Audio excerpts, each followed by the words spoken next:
देखिए, अपने लक्ष्य के लिए आप जोशीले और जुनूनी बनिए, अपने अंदर जुनून पालिए कि मुझे अपने टारगेट को अचीव करना है और विश्वास रखिए, सफलता परिश्रम से ही मिलेगी, बहानेबाज़ी से नहीं मिलेगी। तो आज है 28 जुलाई और आज की वीडियो में 28 जुलाई के सभी महत्वपूर्ण प्रश्नों को हम चर्चा करेंगे। और देखिए, इस वीडियो के लास्ट में आपसे जो 5 क्वेश्चन हमने पूछे जाते हैं, उनका आंसर ज़रूर दिया कीजिए, इससे आपको जो है पिछला करंट अफेयर रिवाइज़ होते रहता है। और इस वीडियो को पूरा देखने के बाद आप इसकी जो पीडीएफ फाइल है, इसको डाउनलोड कर सकते हैं इस वीडियो के डिस्क्रिप्शन बॉक्स से। और देखिए, वीडियो के डिस्क्रिप्शन बॉक्स में अर्धवार्षिकांक, वार्षिकांक और बहुत सारे पीडीएफ की लिंक मिल जाएगी। आप इसको भी डाउनलोड कर सकते हैं और अपनी तैयारी को कंटिन्यू कर सकते हैं आगे। देखिए, आज का हमारा पहला प्रश्न है कि अंतर्राष्ट्रीय मैंग्रोव दिवस जो है, ये किस तिथि को मनाया जाता है? तो अंतर्राष्ट्रीय मैंग्रोव दिवस जो है, इसको हम 26 जुलाई को मनाते हैं हर साल, इसको याद रखिएगा। और देखिए, इस दिवस को मनाने का उद्देश्य क्या है और मैंग्रोव क्या होते हैं, ये बहुत बार एग्जाम में पूछा गया है, तो उसको आइए हम डिटेल में जान लेते हैं। देखिए, जो आपका अंतर्राष्ट्रीय मैंग्रोव दिवस है, इसको मनाने का उद्देश्य मैंग्रोव पारिस्थितिकी तंत्र के बारे में जागरूकता बढ़ाना और उनके स्थायी प्रबंधन और संरक्षण को बढ़ावा देना है। और देखिए, साल 2015 में संयुक्त राष्ट्र शैक्षिक, वैज्ञानिक और सांस्कृतिक संगठन, जिसको आप यूनेस्को कहते हैं, तो यूनेस्को के सामान्य सम्मेलन के द्वारा इस दिन को अपनाया गया था। तब से जो है हर साल 26 जुलाई को जो है वर्ल्ड मैंग्रोव डे मनाया जा रहा है। देखिए, मैंग्रोव होते क्या हैं, यहाँ पे मैं आपको कुछ एक फ़ोटो दिखाता हूँ। देखिए, यहाँ पे ये जो फ़ोटो दिख रहा है, ये मैंग्रोव का एक फ़ोटो है, मैंग्रोव फॉरेस्ट का। देखिए, मैंग्रोव जो है, ये ऐसे छुप वृक्ष होते हैं जो खारे पानी या अर्ध खारे पानी में पाए जाते हैं। और ये अक्सर ऐसे तटीय क्षेत्रों में पाए जाते हैं जहाँ पर कोई नदी किसी सागर में बह रही होती है, जिससे जल का जो मीठा पानी है, ये खारे पानी में मिलते रहता है, यानी कि उसका मिश्रण होते रहता है। तो भारत में देखिए, जो मैंग्रोव वन है, ये सबसे अधिक जो है, आपने सुंदरबन डेल्टा के बारे में सुना होगा, तो उसी एरिया में पाए जाते हैं जहाँ पर गंगा नदी समुद्र में मिलती है, उसी के आसपास में, यानी कि जो नदी का पानी होता है, मीठा पानी होता है, ये समंदर मिलता है, उसके आसपास में मैंग्रोव वन जो है, ये सबसे अधिक पाए जाते हैं। और एक खास बात और है, पीसीएस में और जो आपका यूपीएससी का एग्ज़ाम होता है और बहुत सारी परीक्षाओं में मैंग्रोव पर जो है एस्से लिखने के लिए आता है।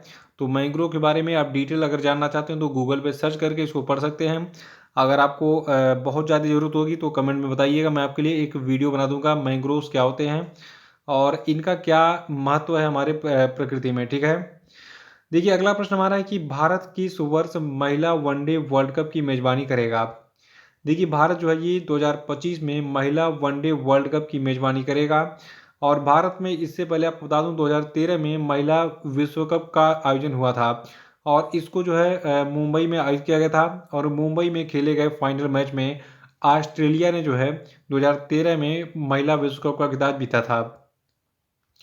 और देखिए, खास बात और है, अभी हाल ही में जो है, जो आपका आईसीसी यानी कि इंटरनेशनल क्रिकेट काउंसिल है, इसने ये घोषणा की है कि महिलाओं का जो टी20 विश्व कप है 2024 में, ये बांग्लादेश में आयोजित होगा। और 2026 में महिलाओं का जो टी20 विश्व कप होगा, ये आपका इंग्लैंड में आयोजित होगा। तो इसको भी याद रखिएगा। दो प्रश्न आपके और एग्जाम में जो है तैयार हो गए एग्जाम के लिए, कि जो महिलाओं का टी20 विश्व कप है 2024 में बांग्लादेश में और 2026 में कहाँ पर, इंग्लैंड में आयोजित होगा। और अभी जो सबसे खास न्यूज है कि 2025 में भारत महिला वनडे वर्ल्ड कप की मेजबानी करेगा। अगला कि दुनिया की टॉप 20 व्यस्ततम एयरपोर्टों की सूची में भारत का जो इंदिरा गांधी इंटरनेशनल एयरपोर्ट है, ये किस स्थान पर है। तो देखिए, भारत का जो इंदिरा गांधी इंटरनेशनल एयरपोर्ट है, ये दुनिया की टॉप 20 व्यस्ततम एयरपोर्टों की सूची में जो है 13वें स्थान पर है। और देखिए, अभी हाल ही में जो एयरपोर्ट काउंसिल इंटरनेशनल है, इसने जो है अपना वार्षिक world airport traffic data set जो है प्रकाशित किया और इसमें 2021 के लिए वैश्विक हवाई यातायात रैंकिंग की जो है जानकारी दी। और देखिए, दुनिया के 20 सबसे व्यस्ततम एयरपोर्टों की सूची में जो आपका अमेरिका का अटलांटा एयरपोर्ट है, ये नंबर 1 है, यानी कि ये दुनिया का सबसे व्यस्त एयरपोर्ट घोषित किया गया है। तो प्रश्न कैसे एग्जाम में बनेगा कि दुनिया के 20 सबसे व्यस्ततम एयरपोर्टों की सूची में दुनिया का जो सबसे व्यस्ततम एयरपोर्ट है, ये कौन सा है। तो ये है अमेरिका का अटलांटा एयरपोर्ट। और देखिए, इसमें जो खास खास है वही रटिए, 20 रटने का कोई मतलब नहीं है, ठीक है। देखिए, इस सूची में सबसे खास हमारा भारत का नई दिल्ली का इंदिरा गांधी इंटरनेशनल एयरपोर्ट है, ठीक है। तो ये जो है इस सूची में किस स्थान पर है, 13वें स्थान पर। और हमारा जो पड़ोसी देश है जिसका नाम क्या है, चाइना, ठीक है। तो चीन का जो बीजिंग एयरपोर्ट है ये दुनिया का 20वां सबसे व्यस्ततम एयरपोर्ट है। और चीन का जो संघाई एयरपोर्ट है ये आपका 19वां सबसे व्यस्ततम एयरपोर्ट है। तो इन सब चीज़ों को जो है नोट कर लीजिएगा, ठीक है। स्क्रीनशॉट ले लीजिए, 20 का आप चाहे तो नोट कर सकते हैं। लेकिन इसमें सबसे खास यह है कि दुनिया का सबसे व्यस्ततम एयरपोर्ट कौन सा है, और दुनिया के सबसे 20 व्यस्ततम एयरपोर्टों की सूची में भारत के किस एयरपोर्ट को 13वें स्थान पर रखा गया है, ये भी इंपॉर्टेंट है। तो दोनों पॉइंट मैंने बता दिया है, नोट कर लीजिएगा। अगला प्रश्न है कि हाल ही में मंकी पॉक्स के लिए किस वैक्सीन को यूरोपियन यूनियन ने मंजूरी दी। तो देखिए जो आपका यूरोपियन यूनियन है इसने भी हाल ही में मंकी पॉक्स के लिए एक वैक्सीन को मंजूरी दी है। इस वैक्सीन का नाम है इमोवानेक्स। और इस इमोवानेक्स वैक्सीन को एक Danish biotechnology company Bavarian Nordic ने विकसित किया है। और देखिए जो आपका इमोवानेक्स है ये एक गैर प्राकृतिक चेचक का टीका है जिसे अमेरिकी सरकार के सहयोग से विकसित किया गया है। तो याद रखिएगा इमोवानेक्स जो है ये एक वैक्सीन है मंकी पॉक्स के लिए, इसको विकसित किया गया है एक Danish biotechnology company Bavarian Nordic के द्वारा। और यूरोपियन संघ ने यानी कि यूरोपियन यूनियन ने इसके इस्तेमाल को हाल ही में मंजूरी दे दी है। अगला कि हाल ही में भारत ने अंतर्राष्ट्रीय महत्व के कितने नए आर्द्र भूमि स्थल नामित किए।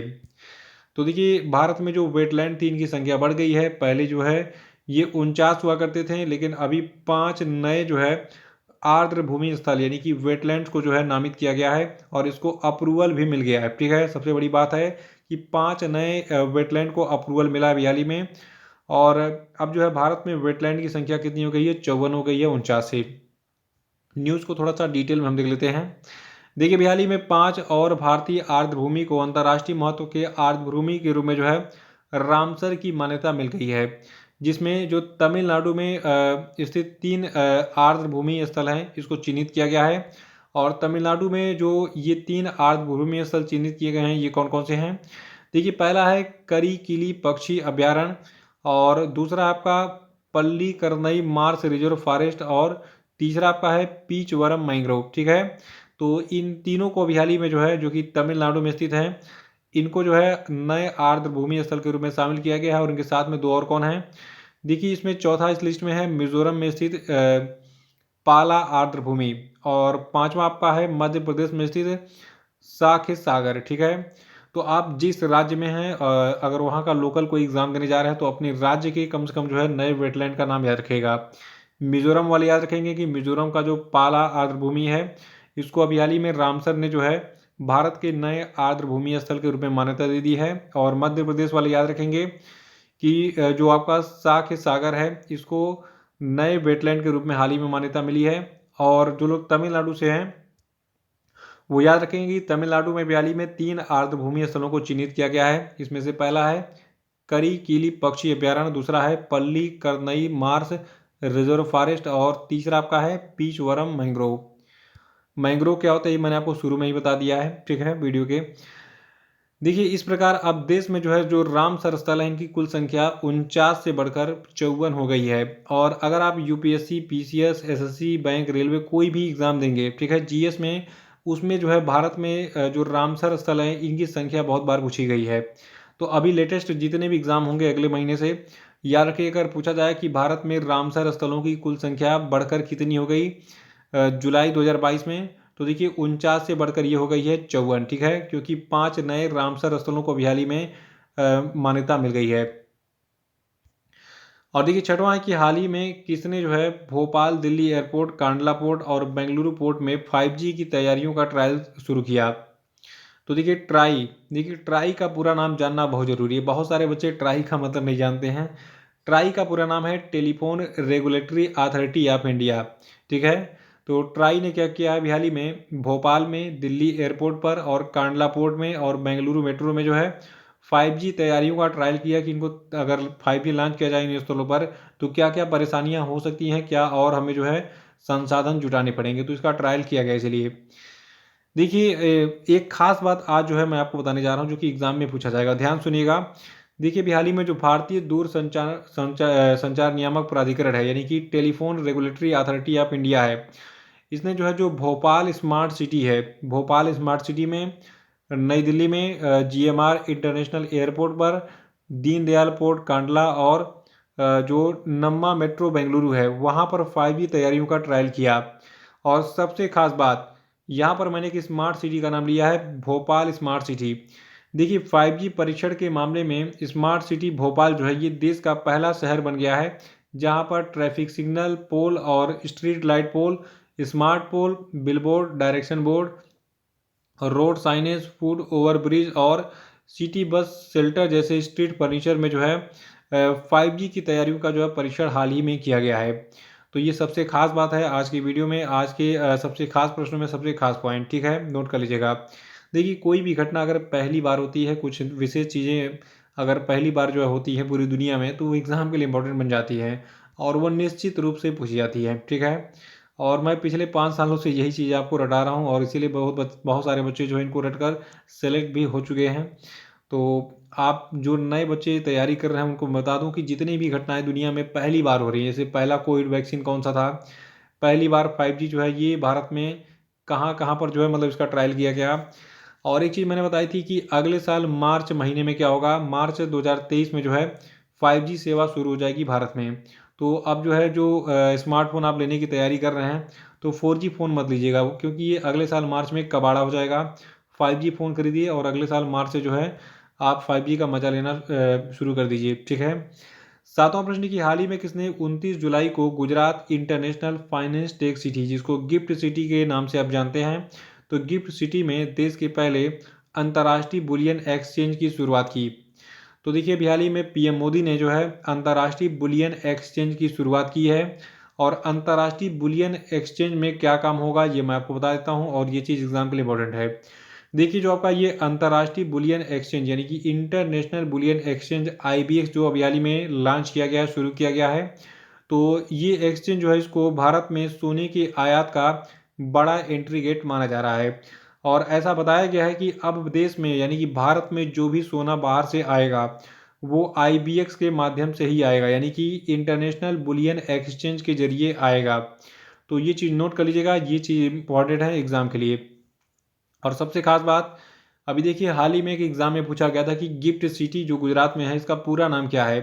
तो गिफ्ट सिटी का पूरा नाम है Gujarat international finance tech city, ठीक है। और यहीं पर IBX को पीएम मोदी ने लॉन्च किया। और आठवां प्रश्न कि हाल ही में किस भारतीय मूल के प्रोफेसर को ग्लोबल एनर्जी एसोसिएशन के द्वारा वैश्विक ऊर्जा पुरस्कार 2022 देने की घोषणा की गई। तो देखिए प्रोफेसर कौशिक राजशेखर जो कि एक भारतीय मूल के एक तरीके से कहा जाए साइंटिस्ट हैं, प्रोफेसर हैं, इनको अभी हाल ही में जो है ग्लोबल एनर्जी एसोसिएशन ने वैश्विक ऊर्जा पुरस्कार 2022 देने की घोषणा की है। देखिए जो आपके प्रोफेसर कौशिक राजशेखर हैं ये अमेरिका के ह्यूस्टन विश्वविद्यालय में जो है इंजीनियरिंग के प्रोफेसर हैं और इनको ये पुरस्कार बिजली उत्पादन उत्सर्जन को कम करते हुए परिवहन, विद्युतीकरण और ऊर्जा क्षमता प्रौद्योगिकी में उत्कृष्ट योगदान देने के लिए जो है दिया गया है। और अगला प्रश्न है कि हाल ही में रूस ने किस वर्ष के बाद अंतर्राष्ट्रीय अंतरिक्ष केंद्र छोड़ने की घोषणा की है। देखिए जो अंतर्राष्ट्रीय अंतरिक्ष केंद्र है इसको छोड़ देगा रूस जो है 2024 के बाद, हो सके 2024 में ही छोड़ दे या फिर इसके बाद छोड़ेगा। देखिए इंटरनेशनल स्पेस स्टेशन जो है इसको जो है 1998 में लॉन्च किया गया था। और ये जो इंटरनेशनल स्पेस स्टेशन है ये फुटबॉल के मैदान का आकार का है और ये स्पेस लैब धरती से करीब 420 किलोमीटर की दूरी पर है। और वर्तमान में जो रूस हैं और अमेरिका है ये पृथ्वी की कक्षा में 1998 में स्थापित अंतरिक्ष केंद्र के लिए जो है मिलकर काम करते रहे हैं। लेकिन अभी अमेरिका और रूस में जो है खटपट हो गई है, तो इसीलिए शायद ये कह रहा है कि जाओ चलो हम छोड़ते हैं जो अंतर्राष्ट्रीय अंतरिक्ष केंद्र है, तुम अकेले राज करो। अगला है कि भारतीय टीम का नया स्पॉन्सर कौन बना, सबसे इंपॉर्टेंट प्रश्न आज का। देखिए जो इंडियन क्रिकेट टीम है इसका नया स्पॉन्सर बन गया है मास्टर कार्ड। देखिए भारतीय क्रिकेट टीम की घरेलू स्पर्धाओं की जो टाइटल स्पॉन्सर फिनटेक कंपनी थी पेटीएम, तो पेटीएम ने कहा है कि अब हम स्पॉन्सरशिप छोड़ रहे हैं, अब जब भी कोई क्रिकेट होगा भारत में तो उसमें जो है हम स्पॉन्सरशिप नहीं करेंगे, हमारा ऐड नहीं दिखेगा। देखिए भारतीय टीम का अब नया स्पॉन्सर पेटीएम की जगह मास्टर कार्ड बन गया है, नोट कर लीजिएगा, एक नंबर आपका एग्जाम में फिक्स हो जाएगा। देखिए अब जो टीम इंडिया है ये भारत में जितने भी घरेलू और इंटरनेशनल सीरीज खेलेगी तो उसमें जो है टी शर्ट पर और जो भी जहाँ जहाँ पे होता है तो मास्टर कार्ड का ऐड दिखेगा आपको, ठीक है। हालांकि जो पेटीएम का डील था बीसीसीआई के साथ वो अभी ख़त्म नहीं हुआ है, ठीक है। फिर भी जो है पेटीएम का मन नहीं कर रहा है, इसलिए इसने समय से पहले कहा कि चलो ठीक है हम डील ख़त्म कर देते हैं। तो ये थे आपके आज के सभी महत्वपूर्ण प्रश्न और अब हम बात करेंगे आज के सभी क्वेश्चन अपडेट पे। तो सभी लोग तैयार हो जाइए। पहला प्रश्न आपके लिए कि कारगिल विजय दिवस कब मनाया गया, बताइए। फेसबुक पे स्टेटस तो बहुत लगाते हैं, आज आपका असली टेस्ट है कि आपको वो चीज़ याद है कि नहीं। अगला कि बजराम बेगज किस देश के नए राष्ट्रपति बने, बताइए। नहीं पता है तो कल का वीडियो देख के रिवाइज कर डालिएगा। तीसरा प्रश्न आपके लिए कि हाल ही में किसे विश्व बैंक का मुख्य अर्थशास्त्री बनाया गया, बताइए। और चौथा कि हाल ही में अनंत यशवंत खरे का निधन हो गया, वो क्या थे, बताइए। और पांचवा कि हाल ही में किसने भारतीय टीम का उत्साह बढ़ाने हेतु एक नई पहल क्रिएट फॉर इंडिया अभियान शुरू किया, बताइए। और अब हम बात करेंगे कल के पूछे गए सभी क्वेश्चन अपडेट के सही उत्तरों की। देखिए कल घंटे का पहला प्रश्न था कि विश्व ड्राउनिंग प्रिवेंशन दिवस जो है ये हर साल कब मनाया जाता है, तो देखिए इसको हम 25 जुलाई को मनाते हैं हर साल। दूसरा था कि वोडाफोन आइडिया के नए सीईओ कौन बने, तो देखिए इनका नाम है अक्षय मुंद्रा। और तीसरा था कि 2022 फ्रेंच ग्रैंड प्रिक्स का खिताब किसने जीता है, तो देखिए इसको मैक्स वर्स्टापन ने जीता है। और चौथा था कि हाल ही में नीरज चोपड़ा ने विश्व एथलेटिक्स में भाला फेंक स्पर्धा में कौन सा पदक जीता, तो देखिए हाल ही में इन्होंने सिल्वर मेडल यानी कि रजत पदक जीता है।